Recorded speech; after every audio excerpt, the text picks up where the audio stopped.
Um abraço aí a todos aqueles que me assistem.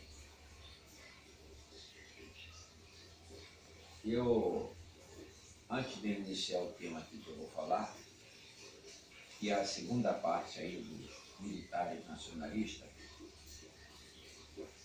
eu tenho aqui algumas observações aqui a acrescentar, que diz o seguinte: a elite podre,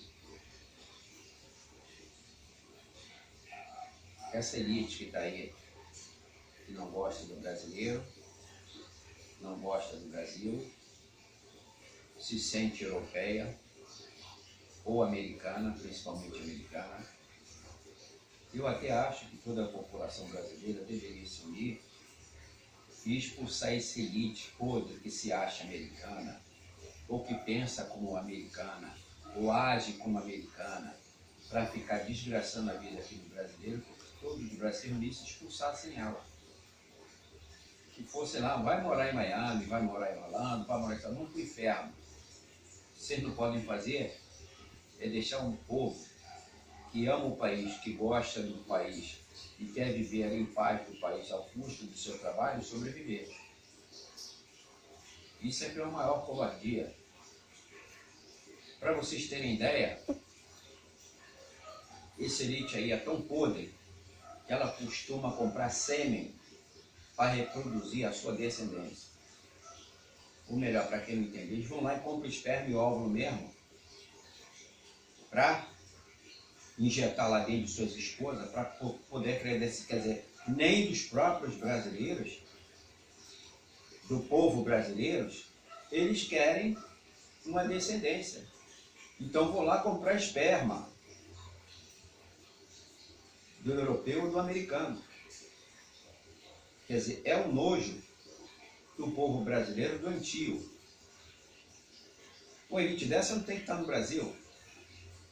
Ela tem que ser expulsa como se fosse o lixo da sociedade. Que, por sua vez só, são um bando de estúpidos. Quem ama o dinheiro não pode ser outra coisa no mundo a não ser estúpido. É o que a elite é. De uma maneira geral, ele quer tomar o uísque dele de R$500 a garrafa, quer tomar o vinho de R$10.000 a garrafa, ele quer comer seu caviar, ele quer comprar seu carro de $2 milhões, seu iate de 20 milhões, e por aí vai. E dane-se a quem seja fora desse seu interesse. É uma mesquinharia simplesmente doentia e repugnante. Bom, e também, somado a esse elite que está aí, nós temos empresários que apoiam o golpe. E mesmo os empresários que pensam da mesma maneira. Ou também a classe média também que pensa da mesma maneira, que também acha que é rica. Se subordinam a essa lógica doentia do dinheiro. Não há mais fator humano, há fator dinheiro. O Deus é o dinheiro. As pessoas não valem nada. Muito bem. Tem os empresários que apoiaram o golpe e os que não apoiaram. E que dizem que não apoiaram. Isso aí a gente não tem certeza. Mas que, no entanto, eles são omissos. Não tomam nenhuma atitude contrária a tudo que está acontecendo aí agora. E todos aqueles que fizeram o golpe, eles resolveram criar uma guerra contra os mais fracos, o povo trabalhador de uma maneira geral.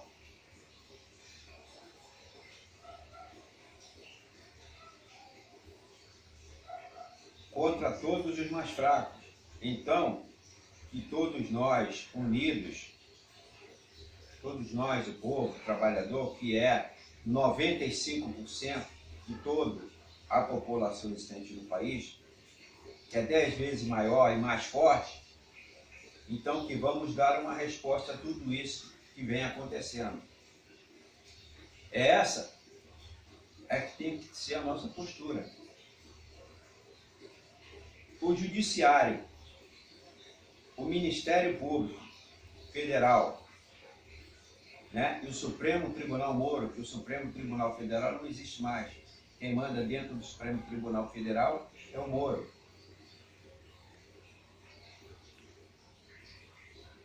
Né? Tá mais fácil acontecer um milagre aqui agora do que o Supremo Tribunal soltar o Lula de um processo que Moro montou, que é ilegal, é fraudulento e é 171 na linguagem popular. Por quê? Porque o Supremo Tribunal Federal é subordinado ao Moro. Muito bem. A justiça, todos esses, né, o Judiciário, eles trabalhavam para a sociedade durante mais de 50 anos, com uma competência de apenas 30%. Quer dizer, o cidadão fala em justiça. Como é que ele pode falar em justiça se você tem um índice de produtividade de 30%, onde a própria ministra do Supremo, Carmen Lúcia, disse que é 30%. Isso é o que estou falando, não, nem acho, não, é ela que falou. Você acredita que isso aí é justiça? Só sendo idiota para acreditar nisso. Muito bem. Agora, a produtividade do judiciário é zero, pois não trabalham mais para a sociedade, e sim contra a sociedade. Trabalham para os Estados Unidos, para os que deram golpe no país, estão fazendo a desgraça no país e estão mandando na força judiciária, estão mandando na Forças Armadas, estão mandando no Ministério Público Federal, estão mandando na Polícia Federal. E o povo está vendo a desgraça de perto. Muito bem. Você tem aí os empresários que, em sua essência, eles são medíocres. Empresário nesse país, ele só sabe copiar o que vem lá de fora. Você vê um Brasil que tem mais de 800 mil médicos e doutores, e os empresários desse país nunca investiu em tecnologia. Sempre comprou a tecnologia lá de fora ou copiou. Aí você tem um Instituto de Pesquisas, Instituto Nacional de Patentes do país, que leva 10 anos para registrar uma patente. Quer dizer, isso tem que, esse Instituto de Patente do país tem que acabar, isso não presta para nada. 10 anos. Quem fez o seu invento já vendeu, já revendeu para outros, já foi lá para o exterior e não consegue registrar aqui no país. E isso não é agora não, isso há mais de 20 anos que se fala nessa coisa, e o Instituto de Patente Nacional continua com a mesma coisa. É uma coisa que parece que é para trabalhar contra o país e não a favor do país. Os inventores desse país tornam-se um lixo. Não adianta você ter a criatividade de fazer algum invento, porque se depender do registro de patente desse país, você está perdido. Você não vai conseguir nada. Você vai ser trapaceado. Não é trapaceado pelo inimigo, não é trapaceado pelo próprio governo.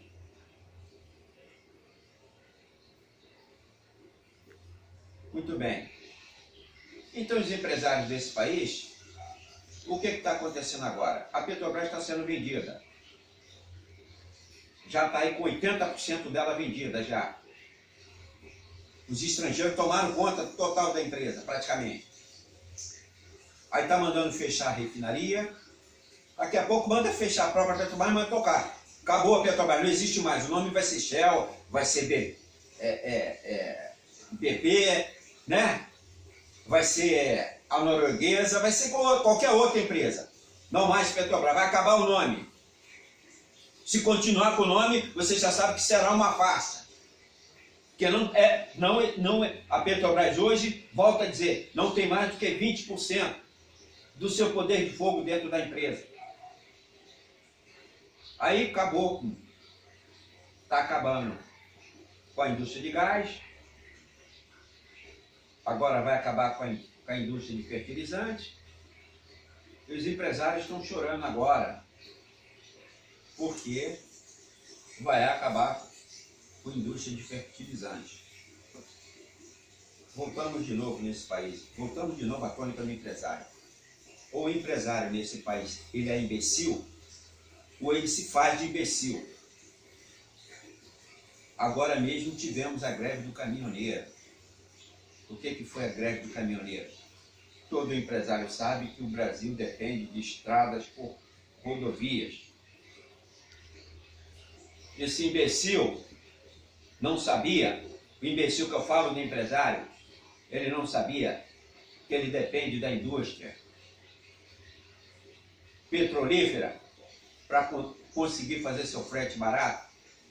E esse frete seu só vai ser barato se você tiver a indústria petrolífera nacional para subvencionar esse petróleo dele, o óleo, o diesel dele ou qualquer outro combustível que seja.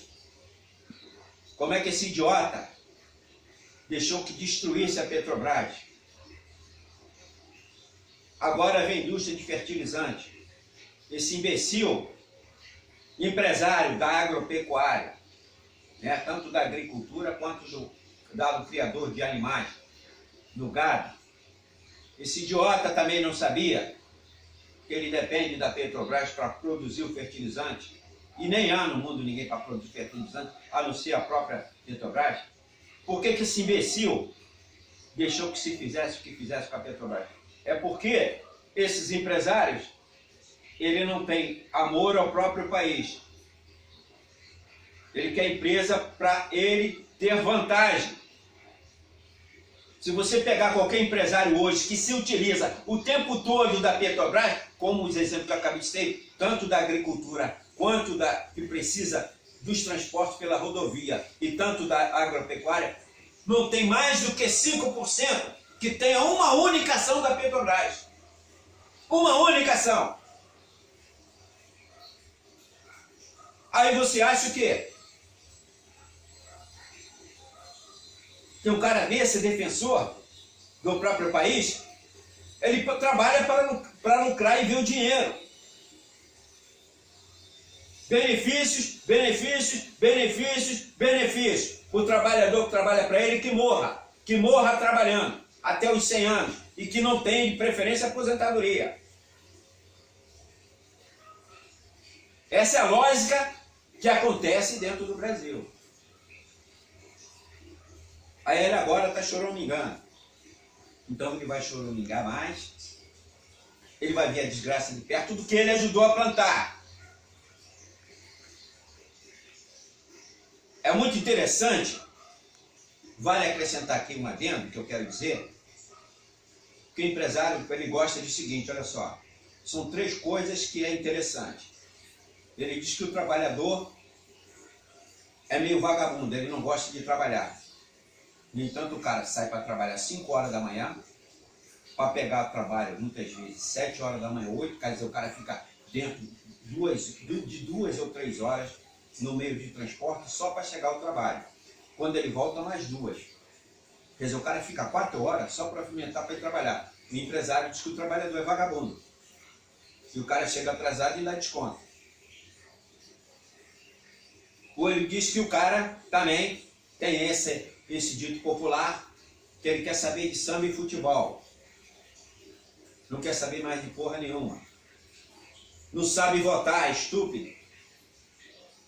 De todas as formas que essa elite tem uma classe média, estúpida também, tanto quanto essa elite,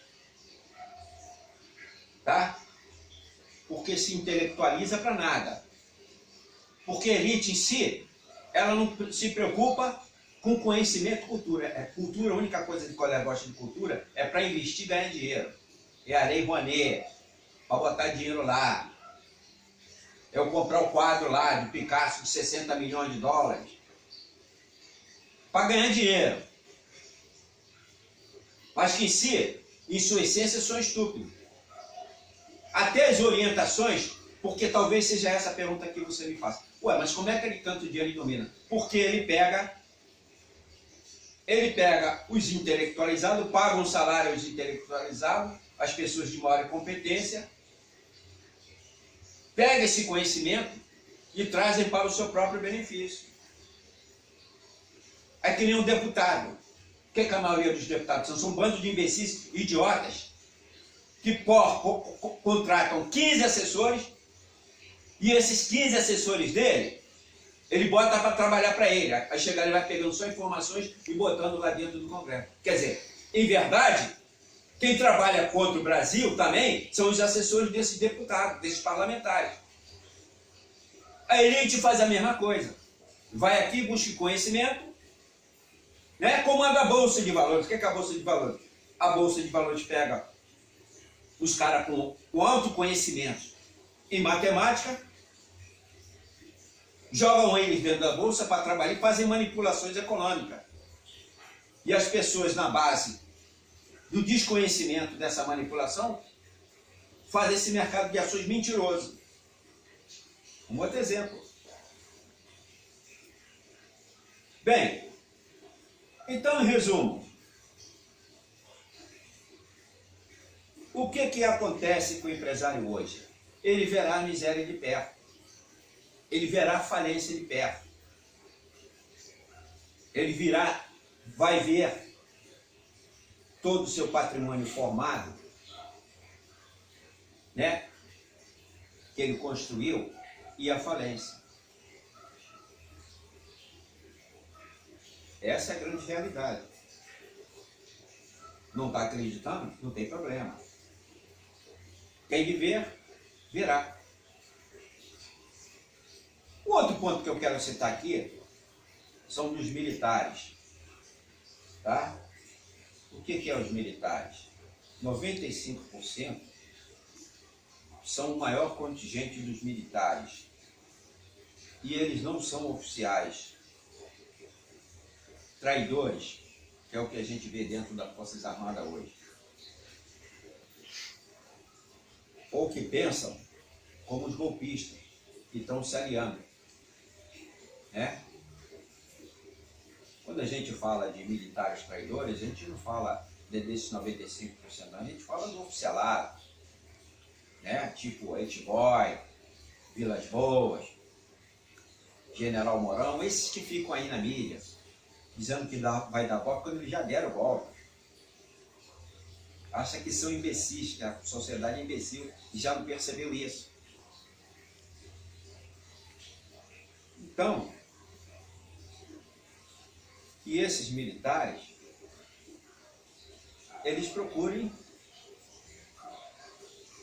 mesmo até que se tiver que dar um golpe, um motim lá dentro, que dê até o golpe e resolva defender o país. Porque esses que estão aí do oficialato, nem conte com eles, pelo contrário. Eles estão ajudando com esses golpistas a destruir o país. É exatamente isso que a gente está vendo.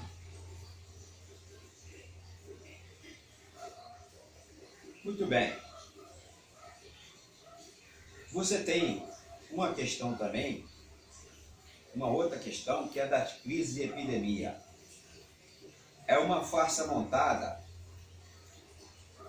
para dispersar e, ao mesmo tempo, matar, como estávamos vendo direto na TV, com o mosquito da dengue, que causava 5 doenças. Quer dizer, olha só, nesse período aí, foi o ano passado, todo mundo deve ter visto, tinha chikungunya, tinha dengue 2, tinha uma porção de doença, entendeu? Tinha febre amarela, quer dizer, uma porção de doença, quer dizer, um mosquito e um super mosquito.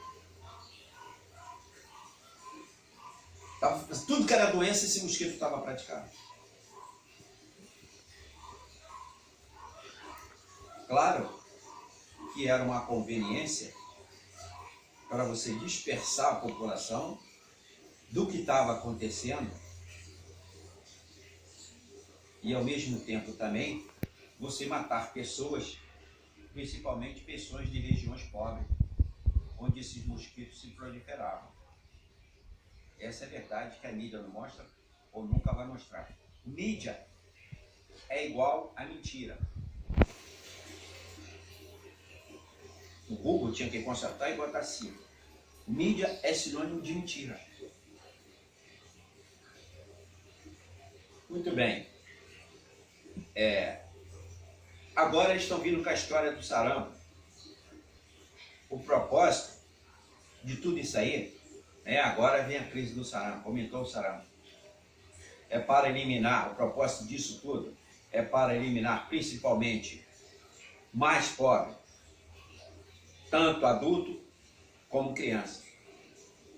É a eliminação que você já deve ter visto em vários vídeos. A redução da população mundial em 70%. Agora você está acreditando no que você está vendo. Se você não quiser acreditar, também, meu filho, vá para a igreja acreditar em pastor que fica te vendendo a bobia, vendendo uma ilusão de que não existe, do que nunca vai acontecer. Muito bem. E finalmente nós tivemos uma declaração do Delfim Neto, agora recentemente, coisa de uma semana. Ele diz, numa entrevista que ele deu a um canal de televisão, que qualquer que seja o presidente da esquerda, ele será derrubado. Então, o que todos esses aí que estão articulando esse golpe estão querendo é uma guerra. Eles estão querendo uma guerra. Então nós temos que partir para a guerra. Tentar fugir só será o nosso mal. E vamos se dar mal se nós tentar correr. Tem que afrontar. Bom, a todos vocês militares que não são oficiais, se vocês não se aliarem por conta própria para ajudar a derrubar a toda esta estrutura podre que estão o tempo todo assaltando as riquezas do país, que é também de todo o povo, serão vítimas também de toda a miséria e desgraça que acontecerá no país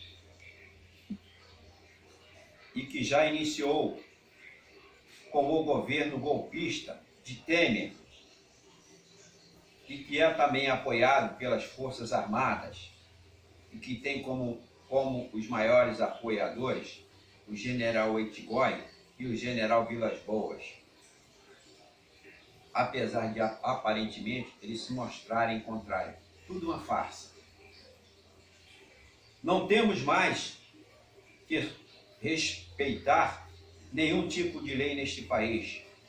O Judiciário, o Ministério Público Federal e o Supremo Tribunal Moro, que não é Supremo Tribunal Federal, acabou. Agora é Supremo Tribunal Moro, STM. Trabalham para os Estados Unidos. Não trabalham mais nada para a sociedade. O mesmo Judiciário, que há mais de 50 anos tem o seu índice de produtividade que nunca ultrapassou os 30%. O Supremo Tribunal Moro, que o Supremo Tribunal Federal acabou, de garantidor das leis que está na Constituição, virou o maior destruidor da mesma. Todas essas crises de doenças e epidemias que têm acontecendo no Brasil é para confundir e matar muitas pessoas, tanto adultos como crianças, e irá matar muito mais, ou aleijá-las, como o caso da paralisia, ou do sarampo, ou outras doenças, ainda na infância. Já vem acontecendo tudo isto desde que iniciou o golpe no Brasil. volto a afirmar a todos vocês que são militares e que não são oficiais, que peguem as suas armas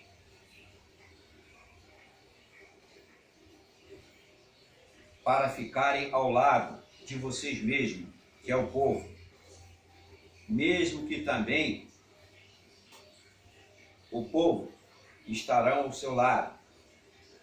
E então fazem parte e que vocês não fazem parte desta elite que muito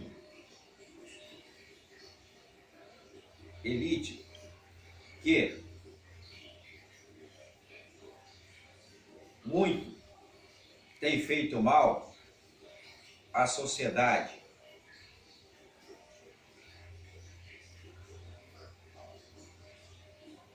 E junto com tudo isto que já falei, todos esses que estão aliados ao golpe estão destruindo o país.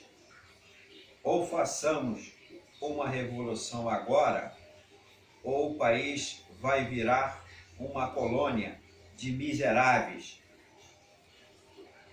E o nosso inferno e o assassinato em massa virá com certeza. Irá começar como já começou, como temos exemplo onde tem intervenção, exemplo mais comum, Rio de Janeiro. A destruição e a venda da Petrobras é um grande aviso do que irá acontecer ao trabalhador e a todo o país. Não temos mais tempo a perder. Já passamos da hora de tomar uma ação e o povo resolver tudo isto com a sua própria força, que, se bem organizada e direcionada, chegaremos ao nosso objetivo, que é mudar tudo que aí está para o bem comum de todos. E a infelicidade desta elite está aí, que sempre trabalhou para destruir o Brasil e a vida dos brasileiros. Continuando aqui, ainda, para você se pautar, quem não tiver visto os vídeos anteriores, vejam que vocês verão que é uma continuidade desse texto que eu falo sobre os militares nacionalistas. Então, continuando agora o texto, eu falo o seguinte: meu intuito é colocar um outro foco sobre este debate, que passe na transversal uma, talvez falsa dicotomia nacionalista versus entreguistas, entre militares, e vendo como eles fazem seus movimentos. Espero que alguém, em algum lugar aqui, enxergue uma possibilidade de contraofensiva, não contra militares, mas a favor do seu salvamento de tanta ilusão propagada pelas várias ofensivas da guerra híbrida, sendo a principal esse dispositivo de acionamento do ódio antipetista disseminado pelo judiciário e pela antissaliada Globo e os partidos golpistas afins, principalmente a imprensa de uma maneira geral. Falarei de militares, mas poderei estar falando também de juízes, uma categoria muito próxima que se identifica como uma seleção representativa da sociedade e que jogam hoje, ambos, com os mesmos recursos retóricos para impor uma pressão sobre a política, desenvolvendo a meritocracia, e correção moral, valores éticos, independência em relação às oligarquias tradicionais. Ou seja, essa lógica aqui que o judiciário diz que está fazendo, né, é totalmente contrário, exatamente o que ele está fazendo, tudo de errado. Ele diz que está combatendo o que está errado, mas exatamente o que está tudo errado é o que eles estão fazendo. O famoso tweet do general Vilas Boas, antes do julgamento do habeas corpus de Lula, mais do que tudo, afirmava uma leitura que identificava a autoimagem que o Exército, teoricamente, tem de si, com aquele que Barroso, que é o chefe do golpe, lá dentro do Supremo Tribunal Moro, que o Supremo Tribunal Federal acabou, lá para os Estados Unidos.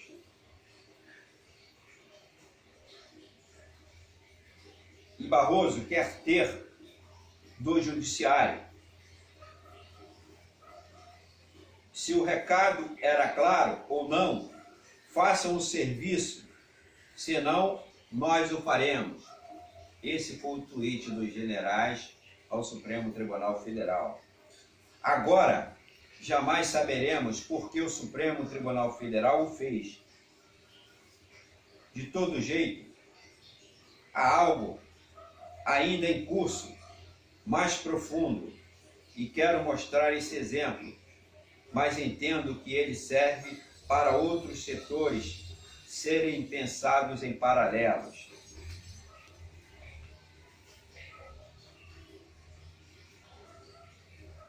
Por N razões que não terei espaço para explicar aqui, é preciso ter cautela sobre o seguinte ponto: as Forças Armadas são instituições corporativas por definição. O sentimento corporativo é alimentado em qualquer exército do mundo, através de um constante bombardeio ritual e simbólico que produz marcações muito claras nas relações ao mundo de fora. Agora, o que é, como se mobiliza isso, é que é o ponto aqui.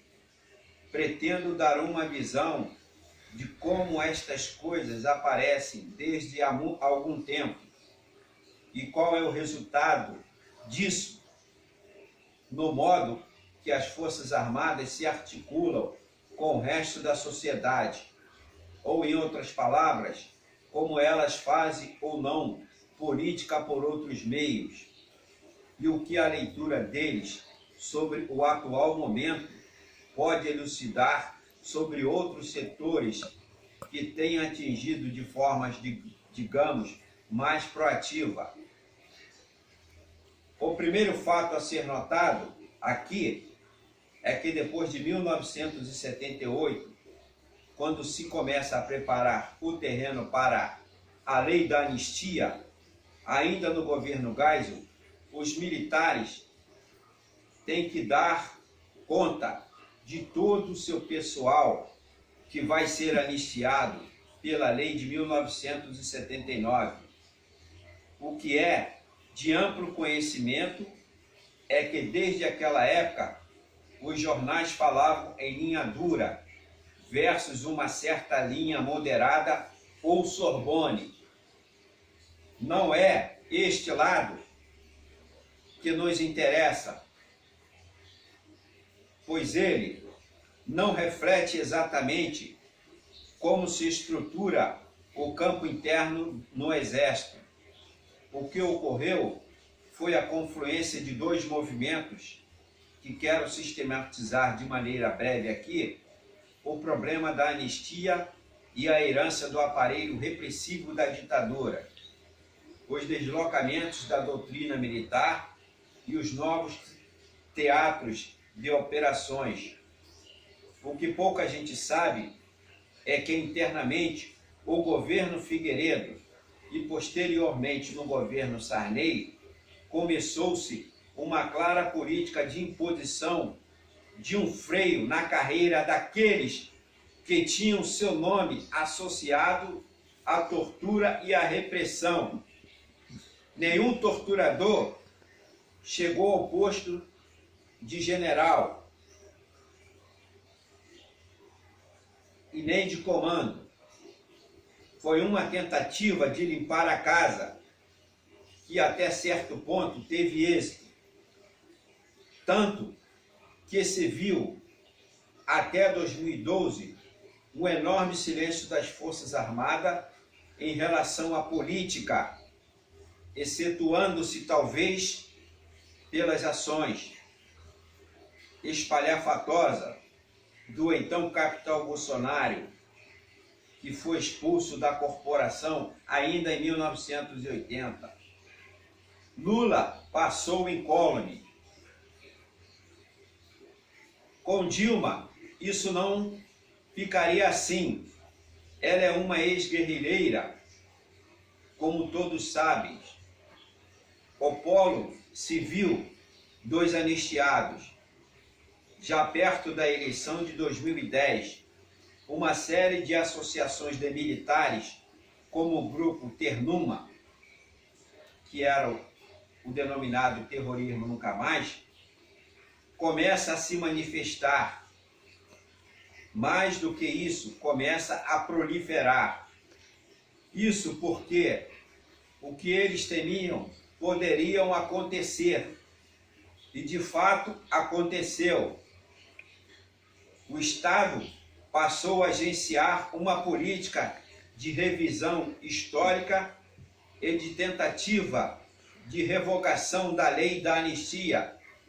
Ironicamente, mais uma vez, começa com a dupla Dilma Cardoso e termina com o Ministério Público Federal, que mais uma vez resolveu reativar essa situação. Nesse sentido, quero começar aqui como o que considero no mundo militar para o que se desdobrou nos agenciamentos do golpe de 2016. Este ponto é seguramente a criação da Comissão da Verdade, que de início incomodaria muito mais ao setor da comunidade repressiva, que estava na reserva, mas que depois acionou o gatilho corporativo e inflou uma mobilização geral. É preciso ter em mente algo muito sério aqui. Se por um lado houve uma limpeza na hierarquia militar nos anos de 1980, é notável que desde o começo dos anos de 1990, pelas poucas pesquisas que temos, houve um aumento progressivo na taxa de endogamia entre os militares que ingressavam na carreira. A grande maioria de novos militares e filhos de militar ou ex-militar dessa época da repressão, que ele está se referindo. A comunidade repressiva provavelmente continuou por meio de filhos e parentes, além de efetivamente estar presente em associações e clubes militares. Muito bem, ou seja, é uma nova contraofensiva militar como consequência a aliança a esse golpe que aí está. É preciso que a gente forçosamente tenha um entendimento de tudo isso aí, para que, somado essa mídia mentirosa e enganosa, confunda ainda mais esse seu entendimento e possa levar a você a outras interpretações. Mas volto a dizer, somos 210 milhões